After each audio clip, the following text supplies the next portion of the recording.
Hello, everybody. Welcome back to Music Impossible. Professor Jim here. We're on to lesson 5. Now it is time to start actually reading music on the music staff. We know where the lines are. We know where the spaces are.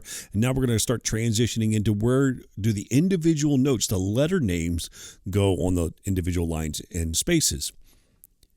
We're going to learn treble clef to start off. In the next couple lessons, we're going to dive into bass clef. So we'll spend 1 or 2 lessons on treble clef, 1 or 2 lessons on bass clef. Here's the thing. You've got to put in the work after the lesson. Just watching this and moving on, if you've never read music before, is not going to work. Now it's time to really get into these lessons, do extra work. So you're going to have quizzes. You're going to have worksheets, just like you have been. But there's going to be some extra resources, things like flashcards and other links to places like Quizlet that can help reinforce the lessons we're going to learn. All right, let's dive into this. So let's take a look at our treble clef again. Now, we saw this a couple weeks ago when we were learning lines and spaces. Now we're going to put it into practice. This, of course, is the treble clef. And the treble clef, spelled T-R-E-B-L-E, is a clef that helps us read music for the higher pitched instruments. Your treble clef instruments are going to be things like violins and violas. Not always violas. Sometimes they have a different clef. And you have instruments like flutes and clarinets, oboes are all treble clef instruments. In the brass section, you're going to have like trumpets and French horns. And then in the percussion, a lot of times your treble instruments are going to be your high-pitched instruments like xylophones are generally going to be in the treble clef range. Glockenspiel, your higher-pitched instruments, chimes are often done in treble clef. A lot of instruments have both treble and bass clef, and those are going to be instruments like piano, big marimbas.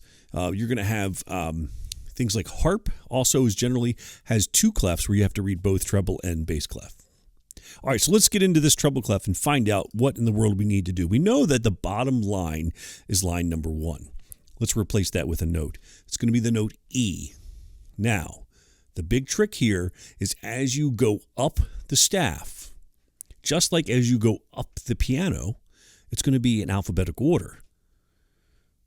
So if I go from E to the first space, that's going to be at F. And then after F would be G, and then A, and we start back over at A again, A, B, C, D, E, F, G. We're going to go in alphabetical order. We're going to learn the lines first and then the spaces second, but you can see when you put them together, it's just alphabetical order. So when we go up to line number 2, that's a G. Notice that, remember that space in between the E and the G, that first space, well, that's going to be an F, right? Because E, F, G is alphabetical order. So we go to line 3, that's a B. So our lines so far are E, G, and B. So anytime we put a note on those lines, that's the note we would know how to sing or play based on our training of that instrument. Line number 4 is a D. D is in dog, right? So E, G, B, D.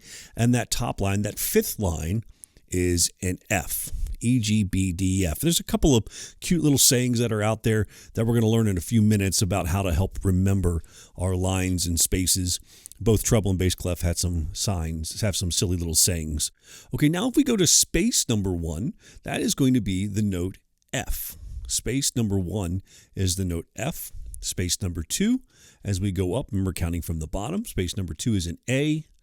Now, the spaces in treble clef are pretty easy because they spell a really easy and familiar word. And then space number 4 at the top is an E. That's right. It spells the word face. So when we're trying to remember our lines and spaces and our treble clef notes, and you see a note on a space in treble clef, just spell the word face from bottom to top. Line space 1 to space 4, F-A-C-E. And that'll help you. And remembering that they go in alphabetical order, if like, I remember the spaces are face, but I can't remember the lines at all. You can then go find space number 3 as a C, and just use your alphabetical order as you go up. The next line would be D, next space is E, next line is F. Guess what? It continues above the staff as well. G would be next, and A, B, C, D, E, F, G, and so forth. Now, here's some silly little sayings that we have out there. A lot of people know this one for the lines. Every good boy deserves fudge, or every good boy does fine. There's a couple of them. You can make up your own. I like empty garbage before dad flips. That one makes me giggle. So whatever works for you, you can use one of the ones that we all know about. You can use one that you make up. Just whatever is going to help you remember those lines and spaces. So face, for the spaces. Spaces are the faces and faces are the spaces. Nice little rhyme for a mnemonic there. And then empty garbage before dad flips, or every good boy deserves fudge, or whatever you come up with to help remember the lines on the treble clef.